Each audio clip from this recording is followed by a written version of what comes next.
Hi, I'm Ben Bell. I'm the executive producer of The Sims 3, and we're here in the heart of The Sims development studio to give you a rare behind-the-scenes look at The Sims 3.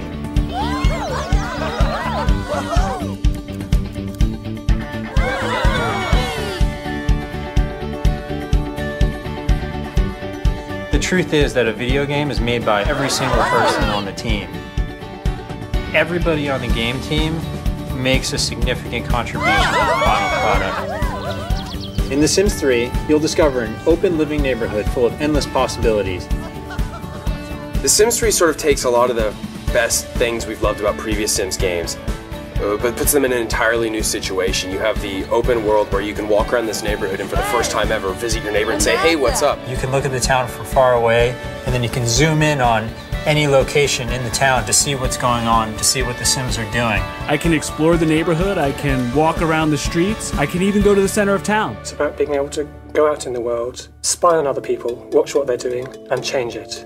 I think one of the coolest things about The Sims 3 is the fact that my story is part of a bigger story. The neighborhood is growing and changing around me and my characters, and the story that I'm telling is affected by that, and their stories are affected by me. This is going to be Speak Madness, and he is going to be the madman. The animators have had a lot of fun bringing our character traits to life. Over here. So one of the tools that we use to create animation for the game is video reference. Action. We work with designers, we work with each other, bounce ideas off each other, brainstorm. We act silly, you know, until something comes out, and then we videotape it, do it a couple of times, a couple different ways, take that back to the computer. That's awesome.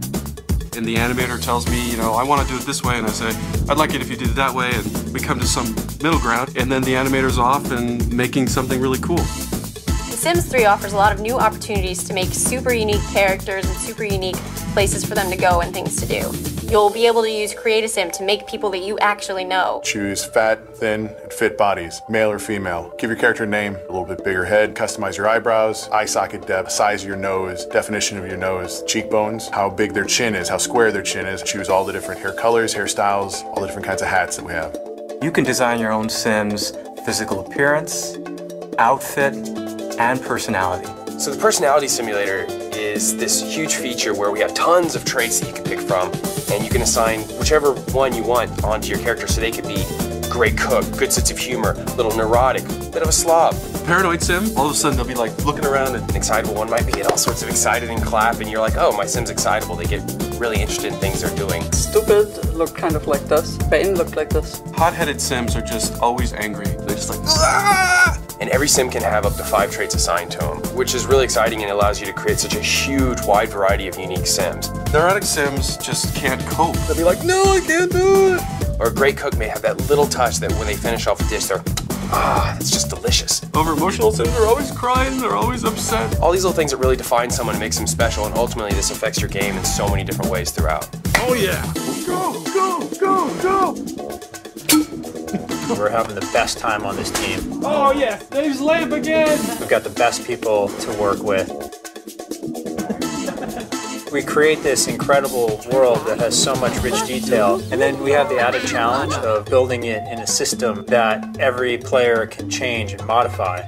Some players want to just make characters, some players just want to build houses, some players don't want to do either, they just want to play the game. We try to offer them some characters if you just want to pick one, here's some houses if you just want to pick one, but if you want to go deep, you can go very, very deep. So you'll see a lot of fans sort of take the game out of the suburbs into their imagination.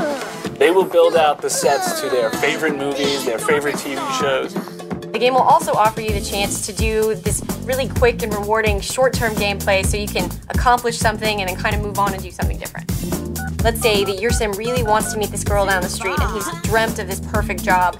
It's up to you to decide if you want to help him do that by promising to get that job for him or promising to meet that girl down the street. You'll be able to guide your story and achieve these little bits of, success as you go along. We have hardcore gamers that play, we have, casual players, and then we have people that have really never played a video game before. I want to make sure that it has features that are catered to each individual and that they can get into it and have fun however they play. It's silly, it's hilarious, it's this great comedy. There's so much detail, there's so much humanity in these Sims now. It's actually kind of like real life when you meet somebody and when you interact with somebody on a day-to-day basis. We try to take the best parts of life and cram them into one game.